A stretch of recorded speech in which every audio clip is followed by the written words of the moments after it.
국민 대통합을 위해 로또에 당첨되면 모두 기부하겠다고 약속한 대통령. 그런데 막상 로또에 당첨되자 마음이 흔들립니다. 나는 헌법을 준수하고 젊음과 카리스마로 무장한 역대 최연소 싱글 대통령. 한반도에서 북한과 강대국들의 힘싸움이 시작됐지만 해결 방안을 찾지 못해 고민에 빠집니다. 아내 같은, 어머니 같은 대통령으로 추앙받는 인기 절정의 여성 대통령. 증세 정책으로 거센 비난에 부딪히고 남편의 위험한 내조로 구설에 올라 사면 초가에 빠집니다. 권위와 위엄의 상징, 대통령에 대한 발칙하고 유쾌한 상상이 시종일관 웃음을 줬던 영화 굿모닝 프레지던트 기억하십니까? 코믹 영화 특유의 즐거움으로 포장돼 있지만 영화 속 풍자와 해악들을 통해 우리도 이런 대통령 한번 가져보면 어떨까 하는 즐거운 상상을 하게 됩니다. 다음 달 9일 우리는 새로운 대한민국을 이끌어갈 대통령을 뽑아야 합니다. 알 수 없는 표심의 향배 속에 우리가 원했지만 이제껏 가지지 못했던 대통령. 전라북도 도민이 진짜 원하는 대통령의 모습은 무엇인지 들어봤습니다.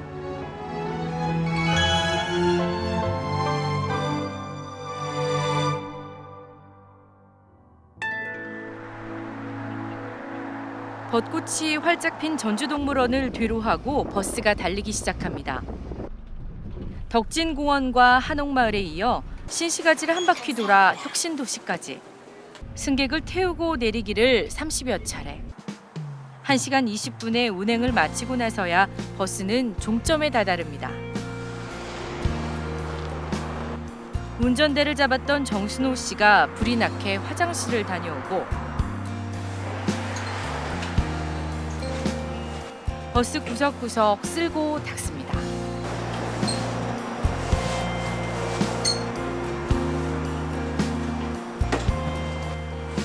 그제야 찾아온 짧은 휴식 시간. 점심 도시락을 꺼냅니다.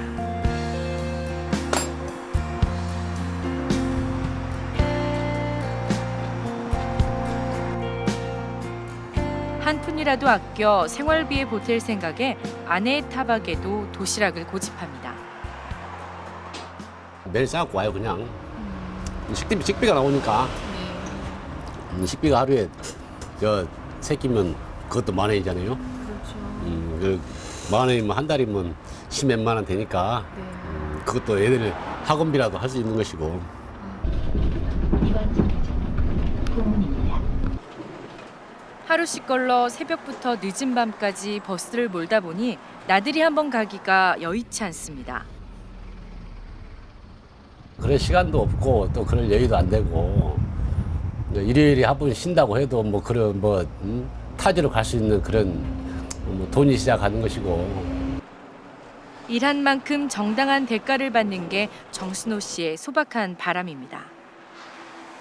힘들어도 그만한 대가만 해주고 그만한 보수만 준다. 누가 싫어하겠습니까? 그런 대통령이 나와서 우리 서민들 진짜 힘차게 일할 수 있는 그런 대통령이 됐으면 좋겠습니다.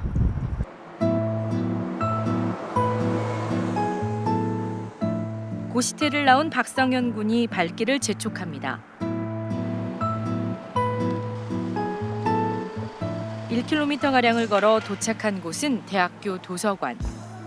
올해 졸업반인 박 군은 채용 정보를 살펴보면서 하루의 일과를 시작합니다. 지역에서는 취업 기회나 정보 얻기가 힘들어 요즘 서울로 올라가야 할지 고민이 많습니다. 모든 게 다 서울 쪽에 집중이 돼 있어가지고 지방 사람들은 정보를 얻기가 되게 힘들어가지고 사실 인터넷 같은 거에만 많이 의존을 하는 것 같아요. 그냥 그래가지고 사람들을 만나더라도 부정확한 정보들만 얻을 수밖에 없는 거고.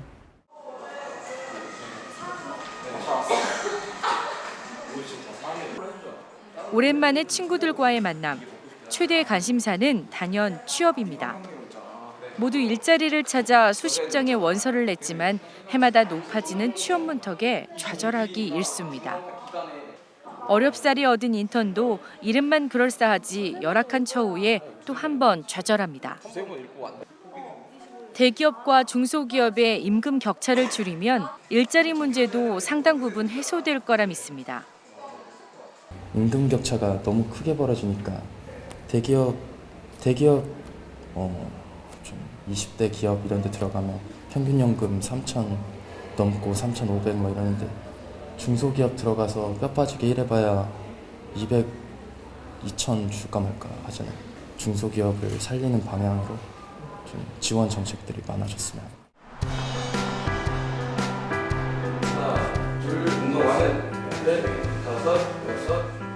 두 해 전 전주 혁신도시에 작은 체육관을 연 전진우 씨.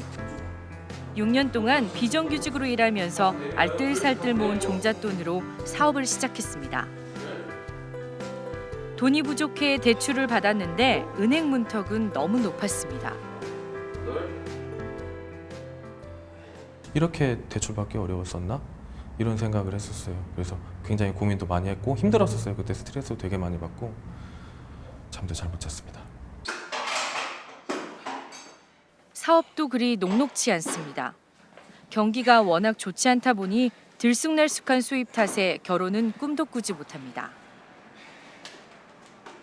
진짜로 제가 뭐 생활비도 못 벌어갈 때도 있었고 잘 버는 달은 정말 잘 됐었고 그러니까 이 기복이 크다 보니까 많이 벌어도 또 언제 조금 벌지 몰라서 그 다음을 준비해야 하고 그런 현실에 계속 놓여 있어요. 다음 정부는 영세한 자영업자들도 허리 펴고 당당하게 일할 수 있도록 세심한 지원을 해주길 기대합니다. 우리 자영업자들, 창업을 준비하는 청년들에게 조금 뭔가 지원을 해줄 수 있는 프로그램이나 아니면 현재 그런 프로그램이 있다면 그 문턱을 조금 낮춰줬으면 하는 바람이 있습니다. 저희 부모님이 한 40년 가까이 딸기 농사를 하셨습니다. 딸기 농장이 사람들로 북적입니다. 딸기 농사를 배우기 위해 모인 겁니다. 육묘와 재배법부터 체험장 운영까지 선배 농민이 들려주는 비법을 놓칠세라 귀를 쫑긋 세웁니다. 처음에는 아무것도 몰랐는데 지금은 이제 농업대 조금 댕기면서 많이 이제 그 교육도 받고 옆 농가 가서 이제 기농량도 하고. 쌀값은 폭락하고 쏟아져 들어오는 수입 농산물에 빚만 쌓여가는 농촌의 현실이 암담하다는 농민들. 이번만은 농업을 책임지고 해결하겠다는 대통령이 나왔으면 좋겠다고 입을 모읍니다. 1차 산업을 더욱더 지원해 줄 수 있는 그럼으로써 귀농귀촌인들이 많이 생겨서 시골에서도 정말 잘 사는 사람들이 나올 수 있는 그런 산업 정책을 폈으면 좋겠다는 것. 농업이 예를 들어 생명산업이잖아요. 생명산업을 보존하는 차원에서도 국가적인 지원책이 좀 마련돼야 된다. 농업정책에 대해서 획기적인 발상을 하지 않으면 지금 우리가 갖고 있는 농산업이 갈수록 더 어려워지지 않냐는 생각.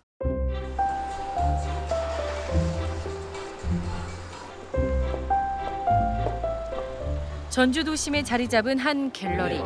이곳에서 지역 문화계의 원로 유대수 작가를 만났습니다. 유 작가는 먼저 최순실 국정농단 사태로 빚어진 지난 몇 달 동안의 상황들이 한바탕 꿈을 꾼 것만 같다고 말합니다. 앞으로는 국민들이 그러니까 우리 각자가 이렇게 꿈꾸는 삶, 좋은 것들을 추구하면 된다, 될 것이다 라는 뭐 확신일 수도 있고 그런 좋은 경험을 얻었다고 생각을 합니다. 겉으로는 문화 융성을 외치면서 속으로는 블랙리스트를 만들어 문화계를 통제해왔던 박근혜의 정부. 다시는 이 같은 부끄러운 역사가 반복되어선 안 된다고 강조합니다. 다음 정부에서나 또는 뭐 정권이 어디로 가든지 간에 변하지 않는 문화적 방식, 그 예술 행위들에 대한 차별이라든지 어떤 국가적 뭐 규제 장치라든지 이번 경우처럼 그런 검열 장치 이런 것들이 다시는 생기지 않았으면 좋겠다. 봄이 왔으면 좋겠다. 중앙에 집중된 문화 정책을 지방에 나눠주는 이른바 문화 분권도 다음 정부에서 이루어지길 기대해 봅니다. 지역적 특성과 해당 문화예술적 속성을 충분히 현장에서 감안할 수 있도록 중앙에서 통제 관리하려는 게 아니고 각 지역적 조건에 맞게 실천할 수 있도록 좀 분산시켜줘라, 분권해야 된다. 뭐 이런 점이 좀 차기 정부에서 적용이 됐으면 좋겠다.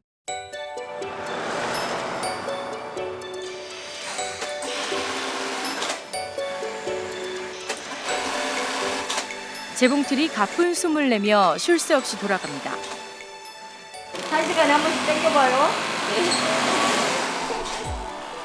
해외 바이어에게 보낼 시제품을 꼼꼼히 살피는 고미화 대표. 재봉틀 석대로 시작해 이제는 유럽과 호주 등에 여성용 덧신을 수출하는 어엿한 중소기업을 일궈냈습니다. 그런데 지난해 2월 생산 공장이 있던 개성공단이 갑자기 폐쇄되면서 위기가 찾아왔습니다.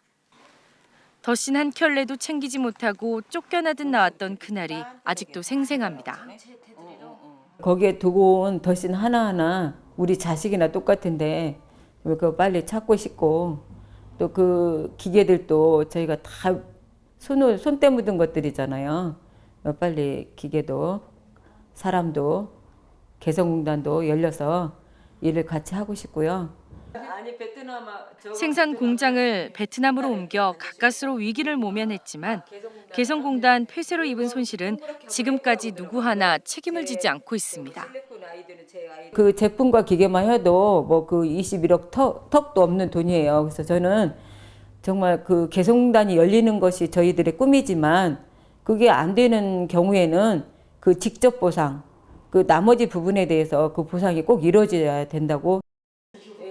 고 대표는 이념이나 힘의 논리에 휩쓸리지 않고 남북 관계에 대한 확고한 철학을 가진 대통령이 나오기를 소망합니다. 우리 온 국민이 새로 열리는 정치에서는 남과 북이 더 화합하는 그런 정치였으면 좋겠고.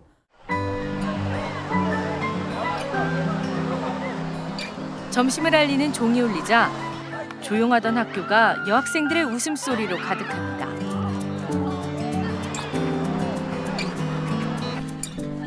몇몇 여학생들이 모처럼 학교 마당에서 김밥과 떡볶이를 먹으며 수다 산매경에 빠집니다. 이들에게 다음 대통령은 어떤 사람이 되면 좋을까 물었습니다. 자신의 이익을 추구하는 것이 아니라 그 국민 전체의 이익을 추구할 수 있는 그런 책임감이 강한 대통령이었으면 좋겠어요. 국민들과 소통을 많이 하는 대통령이 됐으면 좋겠습니다.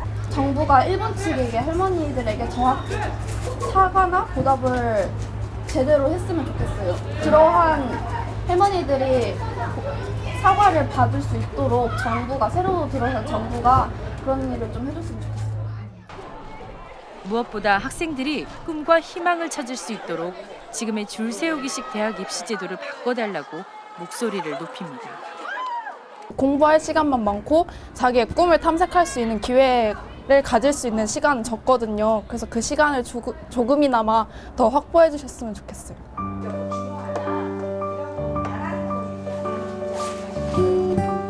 도서관 북카페에 그윽한 커피 향이 가득합니다.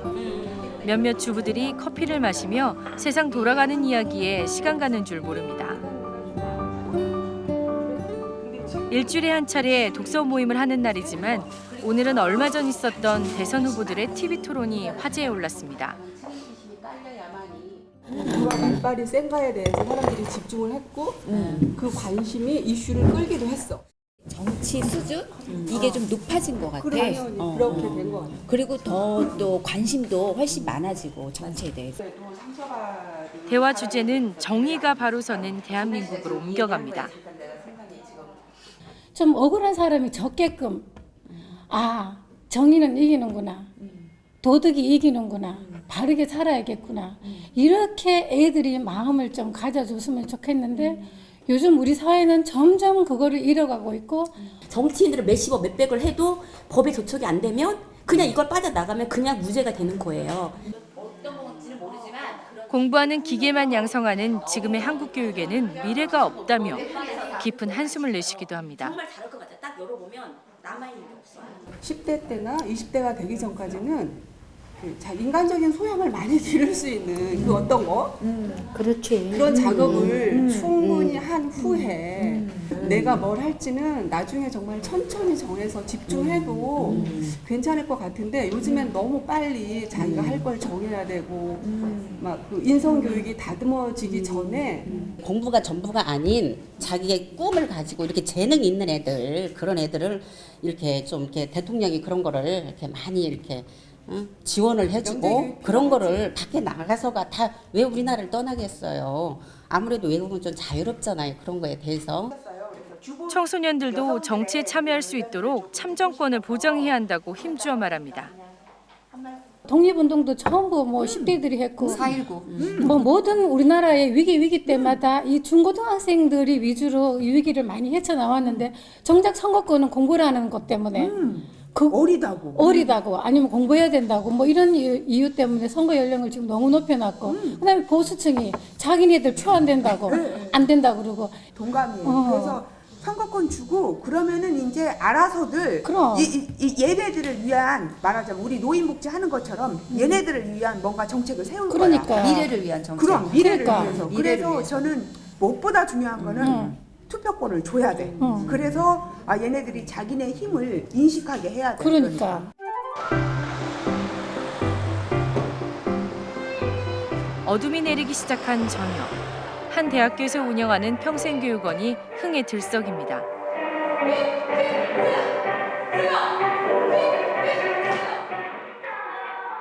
은발의 부부들이 춤 삼매경에 빠졌습니다. 서로의 손을 맞잡고 박자에 맞춰 발과 몸을 옮깁니다.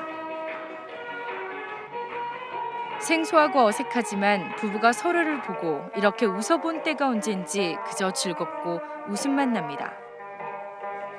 부부간에 이 댄스를 하니까 싸울 때도 있지만 더 정이 더 새록새록 나고 너무 하기를 잘했다는 생각이 들어요. 고령화 시대 우리나라 노인 2명 가운데 1명은 빈곤에 시달리고 있습니다. 모든 노년이 인생의 마지막 시간을 행복하고 건강하게 보낼 수 있다면 얼마나 좋을까. 양로원이나 노인들 계시는 곳에 식사라든지 많이 제공이 되는데 이렇게 보면은 정말로 해야 하실 분들이 많이 빠지고 어려운 가정에 대해서 그런 분들을 정확히 추출을 해서 그 문화생활이 좀 이루어졌으면 좋겠습니다. 불안한 미래에 결혼을 포기하는 자녀 세대를 보면 마음이 무겁습니다. 아이들이 결혼을 해도 집 마련이나 또 아이를 낳고 직장 생활을 같이 하면서 그 생활을 꾸려나가기가 힘들 것 같아서 선뜻 결혼을 막 빨리 해라고 권하지를 못하고 있는 그런 실정이에요.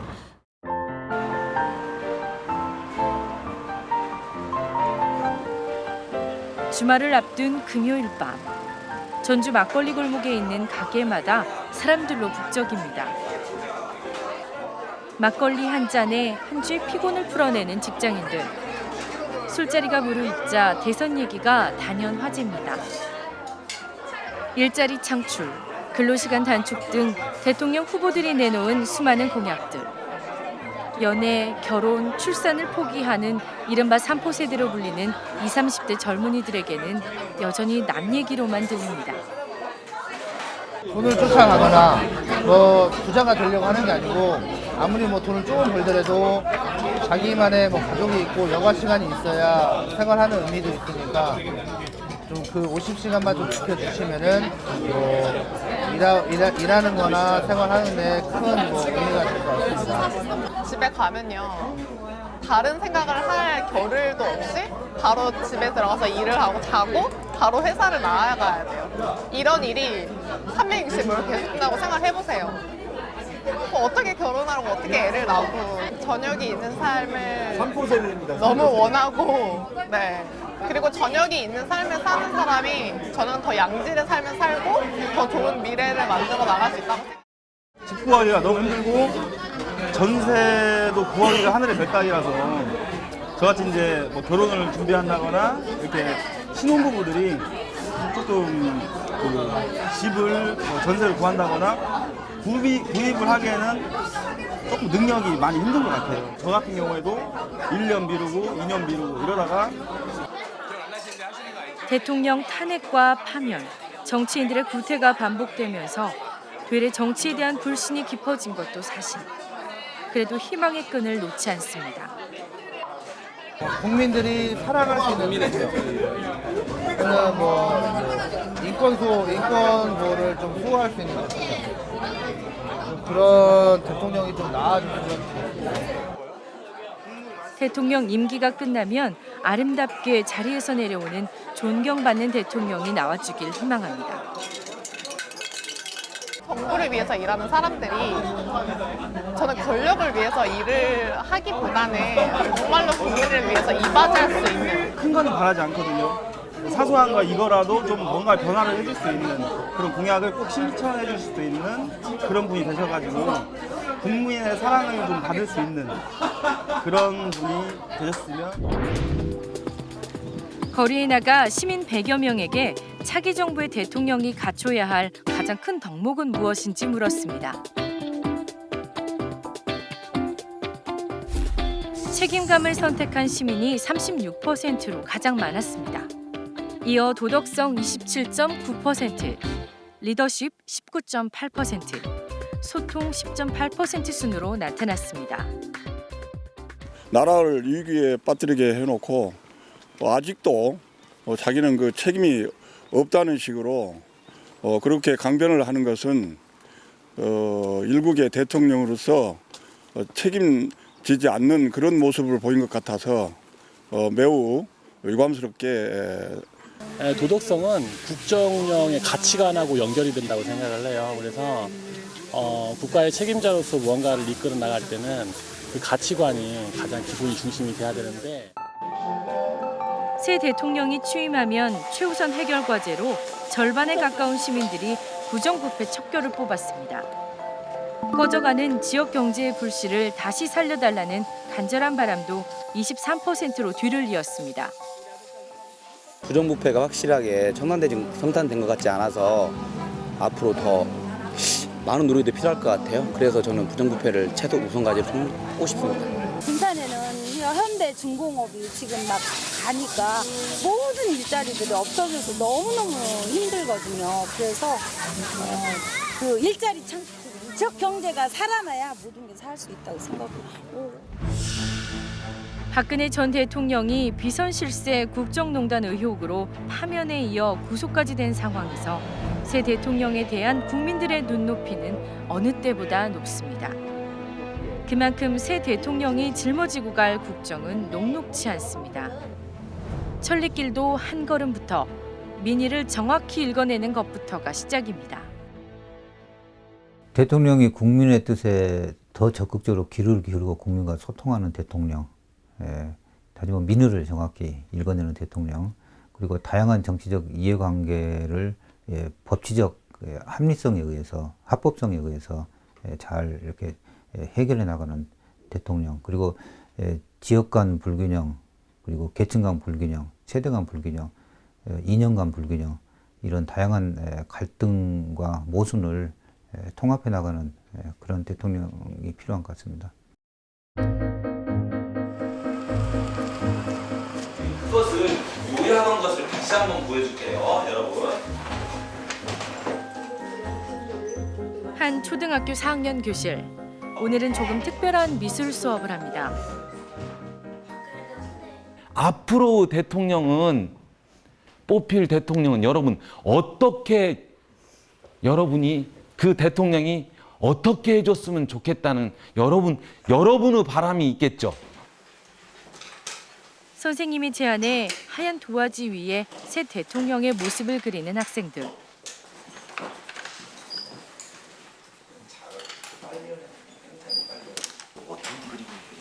색을 칠하고 글도 적어가며 그림을 완성합니다. 자, 누가 한번 해볼까? 대기 볼까? 기범이가 생각하는 바라는 대통령은 어떤 모습인가 한번 얘기해 보세요. 제가 원하는 대통령은 깨끗한 공기를 만드는 대통령입니다. 왜냐하면 요즘 미세먼지가 많아서 친구들과 뛰어놀 수 없고, 우리나라 대통령이 북한과 남북 정상회담을 열어서 북한과 우리나라를 친해지게 만들어줬으면 좋겠습니다. 이 사람은 대통령이고 이 사람은 폐지를 주는 할머니고, 대통령 폐지를 주는 할머니를 대통령이 도와주는 장면이고, 제가 원하는 대통령은 어려운 사람을 도와주는 대통령입니다. 시민들의 세금을 걷어서 자기만의 이익을 고려하지 않고 국력이나 복지나 시민들의 소통을 하는 내용입니다. 11살 아이들이 꿈꾸는 대통령의 모습입니다. 어리다고만 생각했는데 실제로 아이들이 발표하는 내용을 보면 어른들 못지않은 생각을 가지고 있고, 한반도를 평화의 땅으로 만들어줄 대통령, 가난하고 소외된 이웃들의 든든한 버팀목이 되어줄 대통령, 한 개인이 아니라 국민 모두의 이익을 위해 일하고 소통하는 대통령까지. 다가오는 미래, 대한민국을 이끌고 갈 주역, 우리 아이들은 말합니다. 싸우지 말라는 가르침을 대통령도 꼭 지켜달라고. 실망이 아닌 희망을 이야기할 수 있는 세상을 만들어달라고 말입니다. 11살 아이들이 그림으로 들려준 이야기들, 기억하고 잊지 말아야 합니다.